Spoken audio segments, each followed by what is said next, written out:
Hello friends. आज हम लोग का टॉपिक है संविधान का भाग वन, संघ एवं उसके राज्य क्षेत्र।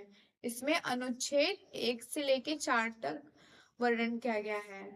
इस वीडियो में आज हम लोग 1 से लेके अनुच्छेद 4 तक बात करेंगे। तो सबसे पहले जानेंगे कि अनुच्छेद 1 में क्या है। अनुच्छेद 1 क्या होता है? तो भारतीय संघ और उसका नाम। तो अनुच्छेद 1 जो है वो भारतीय संघ के बारे में बात करता है। संघ क्या होता है? मतलब भारत एक देश नहीं कहा जाएगा, भारत को एक राज्यों का संघ कहा जाएगा। भारत एक संघ है और राज्यों का संघ है भारत। भारत का मतलब जो नाम है वो नाम ही रहेगा भारत का, और उसको एक राज्यों का संघ भी कहा जाएगा। राज्यों का संघ भारत को कहा जाएगा। जैसे कि राज्य हो गए, उत्तर प्रदेश हो गए, जम्मू कश्मीर, बिहार, जितने भी राज्य हैं, ये सब जो राज्य हैं वो भारतीय संघ के हिस्से हैं। मतलब इन्हीं को राज्यों का संघ कहा जाएगा, यानी कि राज्यों का संघ भारत है। और इसमें अनुच्छेद 1 में यही है। और अनुच्छेद 2 में क्या है? नए राज्यों का निर्माण और उनका प्रवेश। मतलब भारत में नए राज्यों का निर्माण किया जा सकता है। भारत में नए राज्यों का निर्माण किया जा सकता है, नए राज्य को बनाया जा सकता है। अन्य देशों से राज्यों को भारत में शामिल किया जा सकता है। मतलब किसी अन्य देश के जो राज्य हैं, उन उन राज्य को अपने भारत में सम्मिलित किया जा सकता है। ये हमारे संसद को ये अधिकार प्राप्त है। अनुच्छेद 2 के तहत संसद किसी भी देश के राज्य को भारत में सम्मिलित कर सकता है और नए राज्य का निर्माण भी कर सकता है। जैसे देखें तो सन 2000 में बिहार को झारखंड से अलग करके एक नए राज्य का निर्माण किया गया था। तो ये अनुच्छेद 2 के तहत ही होता है। और अनुच्छेद 3 में क्या है? राज्यों का विभाजन या पुनर्गठन। राज्य का विभाजन और पुनर्गठन में क्या है? राज्य के सीमा या नाम में परिवर्तन। मतलब राज्य का क्षेत्रफल और उनके नाम में परिवर्तन। नए राज्य बनाना, नया राज्य बनाना, नए राज्य का विभाजन करने का अधिकार भारतीय संसद को प्राप्त है।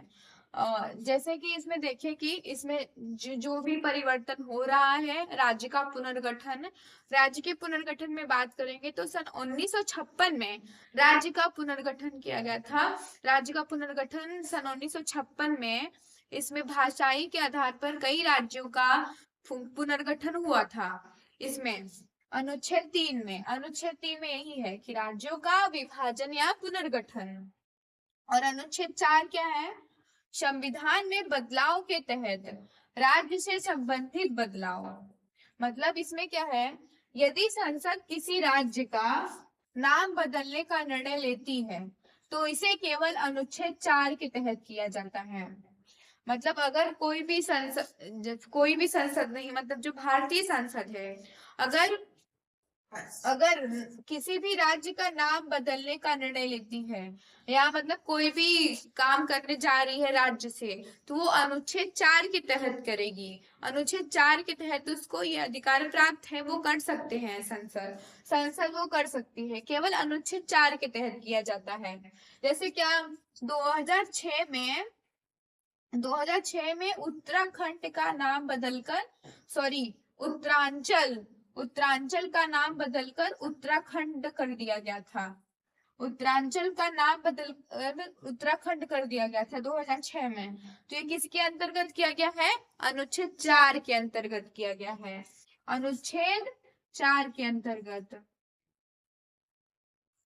अनुच्छेद 4 के अंतर्गत।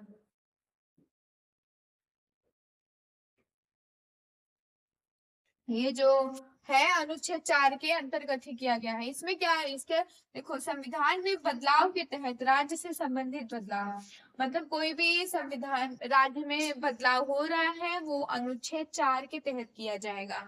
अनुच्छेद 4 के तहत मतलब जैसे किसी भी राज्य का नाम बदलेंगे, उसका नाम दूसरा कुछ रखेंगे। जैसे पहले वो लखनऊ का नाम लखनऊ था, अब शायद लक्ष्मणपुर पड़ रहा है, लक्ष्मणपुर पड़ गया है, तो उसको किसके तहत किया गया, अनुच्छेद 4 के तहत किया गया होगा। ये किसी के राज्य में किसी के मतलब जैसे कोई भी राज्य उसके नाम में परिवर्तन कर रहे हैं तो वो अनुच्छेद 4 के तहत ही करते हैं। और देखें तो भारतीय संघ और उसका नाम, ये अनुच्छेद 1 में इसका बात कहा गया है। और नए राज्यों का निर्माण और उनका प्रवेश, इसमें क्या था कि इसमें कौन सा एग्जाम्पल देते, सन 2000 में बिहार झारखंड से अलग होकर एक नया राज्य का निर्माण किया किया था। और इसमें क्या था, राज्यों का विभाजन या पुनर्गठन, इसमें राज्यों का पुनर्गठन सन 1956 में हुआ था, जिसमें भाषाई के आधार पर कई राज्यों का पुनर्गठन किया गया था। और इसमें संविधान में बदलाव के तहत राज्य से संबंधित बदलाव, ये अनुच्छेद 4 मतलब 1 2 3 4, अनुच्छेद चारों मतलब 1 से लेकर 4 तक का वर्णन इसी प्रकार किया गया है। तो आई होप ये वीडियो आप लोग को समझ में आई होगी। मिलेंगे नेक्स्ट वीडियो।